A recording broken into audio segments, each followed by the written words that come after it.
Hi guys, welcome back to LeadFoot TV. This is episode 2 of restoring the Honda Accord Type R track car. So today we are going to start by taking all the old stickers off just because they're looking very tired and we want to put our own livery onto it. And we're going to clear everything out of the interior, take the headlining out and get everything just out of the way, ready to weld the car.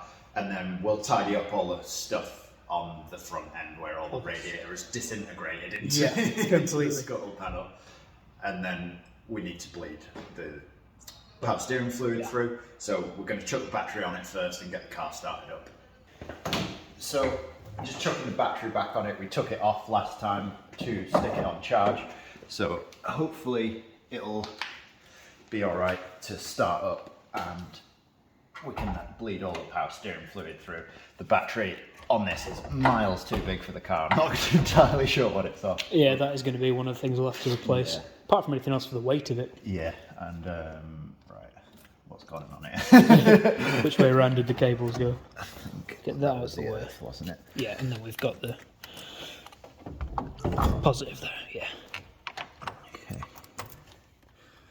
So it's probably going to pee water everywhere, but yeah, if we fire it up and then we'll just whip the steering Side to side, yeah. Side, just to bleed the power steering fluid through, and hopefully it doesn't piss out of our brand new car. That would be really quite nice. Yeah.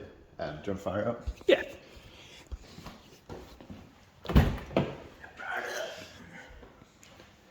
Try not to impale myself.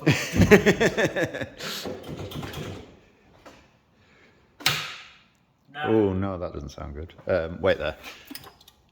Oh. Try again now. Yeah.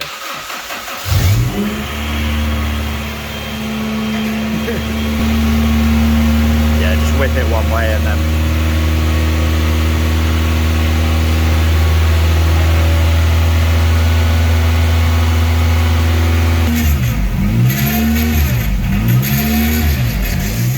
I think that was actually successful. Yeah, yeah. So as you can hear, it's got a pretty crazy idle hunt. Yeah. But you seem to reckon that was a fairly simple fix. There's a solenoid or something? Yeah, so common. On these, there is, I think it's on the, yeah, it's got it here. There's a big block on the back, and that is an idle control valve. And what happens is when the oil hasn't been changed for a long time, or it just like clogs up with a load of crap, and basically the valve just can't move anywhere, so it just hunts up and down. So can we take it off and replace, or do we take it and clear it out? Sometimes you can take it off and you get away with cleaning it out with brake cleaner, or just leaving it to soak in some kind of solvent to So yeah, the power steering's working now. We've got a very loud power steering pump though, because it's been leaking out of that old cooler, and obviously it's not done it any good, so the bearings might need replacing on the power steering pump might need replacing at some point, but it does works. Feel good. It works for now. The wheel felt good. There was no. I know with a lot of power steering pumps, when they go, you can get like intermittent cut out. It feels heavy for a second and then goes, but it was absolutely fine. So cool. It's loud. It's not happy, but it works. Yeah. So at some point we may have to put a power steering cooler on it, but it is a track car at the end of the day, so if it makes a bit of noise, it makes a bit of noise. The exhaust makes more. Yeah. I think we will have to sort that idle control valve out at some point, though. That's quite bad. That's worse than when we first bought it. Yeah, definitely. So right, we'll set to getting the stickers off. Yep. If you want to start on that, I'll clear all this crap out from the radiator. Yeah. It's full of old bits of radiator in there, so we'll clean all that out just to stop any corrosion starting and stuff. So we've got some sick little scrapers that I bought off eBay. I'll stick a link to them in the description. But they came with like 100 blades, and they're plastic blades basically, so you don't scratch the glass. They'd probably be paint safe as well, actually, to be fair. Yeah. Because I've always used proper razor blades on glass. I've never had an issue, to be fair, but I would never obviously use it on paint because you just dig straight in. Yeah. Those plastic ones might not be so bad. Yeah, so we'll see how well they work. We've not tried them yet, but Dunk's going to set to with the heat gun and the scraper to get the stickers off the windows, and I'm just going to clean up after ourselves down here where all the radiator is disintegrated into the front slam panel. So we're going to get Henry ready to suck all that up.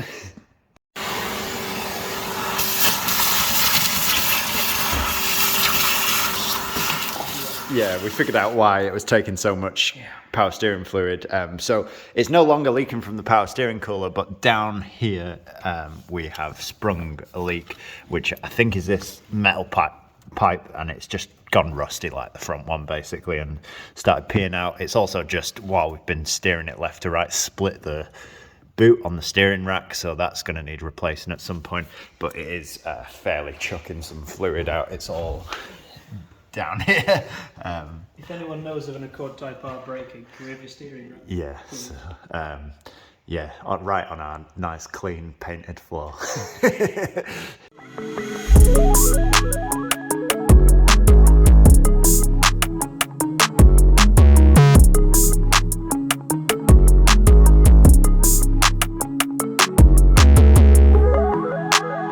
One thing to note when you're using these plastic scrapers is don't use the heat gun directly on it, because I melted the blade. At least you got 100 more in the back. Yeah, that is true. So we've successfully got all the stickers off. Yes. Dunk's just gone over. Is that? Try to look cool. Is that tar and glue remover? It was tar and glue remover, yes. So that was just to get off all the excess adhesive that was left on there. Yeah. There is still a slight imprint, but with a little bit of glass polish that'll come away. Yeah. And you can just see the difference with all the crap that was left on the car from the Subaru saga. Yeah. That is literally rust dust from the back of the Subaru. But the paint's not immaculate on this, so it's not too much of a drama. No, not really. And it's not going to be a show car, it's going to be something that gets sent. Yeah, so if anybody wants to sponsor us with some cleaning stuff. Or a paint respray. Yeah. So now we've got all the stickers off, we're going to empty all this crap out the back, because we've just kind of been using it as our storage shed for a while. To be fair, I think a lot of it is relevant. A lot of it is the centre console for this, the carpets. There's the 2 tyres inside that we were using as seats for a bit. Yeah. Which was fun. And there is some crap, but to be honest, it'll take a few minutes to get this out, and then we can set to getting the headliner out and tidying up, ready for the welding on the bulkhead. Yeah, sweet. So we've just clearing it all out and forgot we have all this paperwork. This is it in its former glory when it actually looked like a real car. We wish it still looked like that now. Yeah. Although to be fair, it wouldn't be going to be a track demon if it was still like that. Yeah.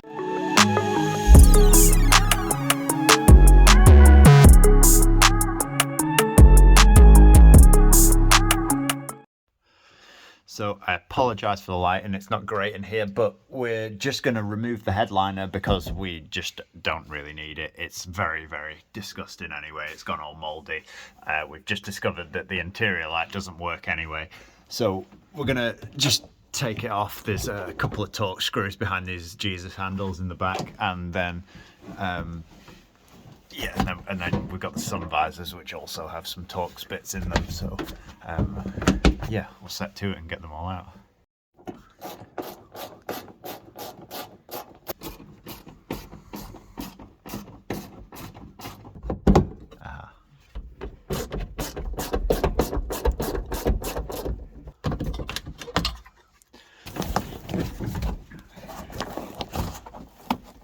So the car's likely to end up with harnesses, but for now we do need to retain the seat belts, so we'll just get the trim off from behind it and put it back on afterwards. Yeah, so we do have one harness, don't we? We do. Takata harness that I salvaged out of the Micro before it went. So we've got that to go in, and then have we got one seat or 2 seats? Just one. We've got one. Yeah. So we need to find another seat and another harness. Yeah, another seat, another harness. So if anyone knows of any going, please do let us know. Yeah. And we're just ditching any plastic here that we don't need. Beautiful. It slows us down. Oh yeah. Shit. Yeah. It's all unnecessary and needs to go.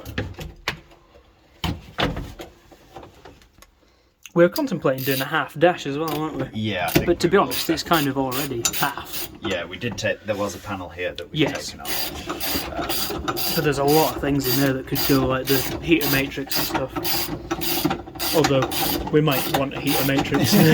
Yeah, especially if we're driving it all the way to the Nürburgring, because if it's hot, it's not going to be nice. It was quite sweaty in the Subaru, wasn't it? Yeah. Ditch this pin as well. Sweet. Lovely job. Cool. We've got some unnecessary wiring to strip out.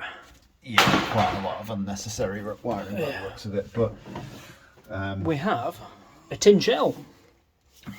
Yeah, not bad. So we are going to go a lot further with the weight reduction, and we're going to be quite anal with it. So the plan is to basically cut a lot of the inner skin off the rear doors, the front doors as well. Do you reckon? Yeah, probably. Yeah. We can probably do away with the door cards. We're thinking of fabricating our own door cards that are minimalist. Yeah. So I don't know. We'll probably ditch the electric windows and put some slidey poly windows in. Which means that we can ditch the door cards and actually a lot of the door frame, because we don't need to bolt anything to it. Yes. So we can save a serious amount of weight by doing that. Yeah, we're going to try and get the rear and sides, and if possible even the front window, replaced with Perspex as well. Yeah, I don't think you can do the front one. You can't. It fails a lot of regulations if we do decide to race it at some point. But we can definitely do back and sides, can't we? Yep. Sweet. Okay, so another successful day actually on the Accord Type R.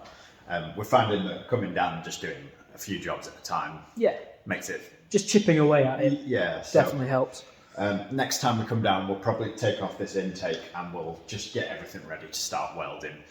One of the problems is we don't have the locking wheel nut key, so we're going to have to weld something to the locking wheel nut and get this wheel off.